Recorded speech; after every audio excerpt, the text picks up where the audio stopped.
പൊളി പൊളി പൊളി. ഹലോ, എന്താണ് എല്ലാവർക്കും സുഖല്ലേ? ഞാനിന്നതേ ഈ മുരിങ്ങ താളിച്ചതിൻ്റെ റെസിപ്പിയാണ് കാണിച്ചു തരാൻ പോകുന്നത്.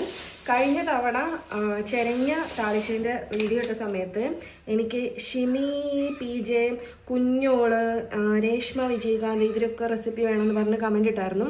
ചെരങ്ങ താളിച്ചതും മുരിങ്ങയിൽ താളിച്ചതൊക്കെ ഏകദേശം സെയിം തന്നെയാണ്. കാരണം മുരിങ്ങയിലേക്ക് പകരം ചെരങ്ങ വേവിച്ചിട്ട് കൊടുക്കുക, അത്രേ ഉള്ളൂ വ്യത്യാസം. അപ്പോൾ നമുക്ക് റെസിപ്പി നോക്കിയാലോ.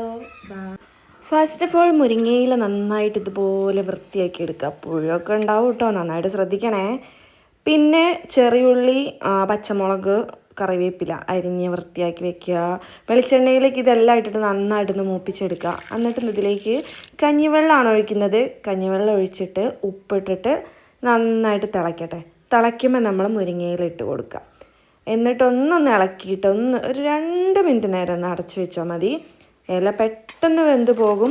കുറേ നേരം വേവിച്ച് കഴിഞ്ഞാൽ കറി കയ്പ്പായിരിക്കും കേട്ടോ. അങ്ങനെ മുരിങ്ങയില താളിപ്പ് റെഡി ആയിട്ടുണ്ട്. പിന്നെ ഇത് ചോറിലേക്ക് ഒഴിക്കുമ്പോൾ രസം ഒഴുകി വരുന്ന പോലെ ഇങ്ങോട്ട് വെള്ളം ഒഴുകി വരണം. അപ്പോഴാണ് അതിൻ്റെ ഒരു പാകം. എന്നിട്ട് ഒരു പപ്പടം, ഉണക്കമീനാണ് വേണ്ടിയിരുന്നത്. ഉണക്കമീൻ ഇല്ലാത്തതുകൊണ്ട് പപ്പടം മതി. എല്ലാം കൂടി കൂട്ടിക്കുഴച്ചിട്ട് ഒരു ഉരുള കഴിച്ച് നോക്കിയേ.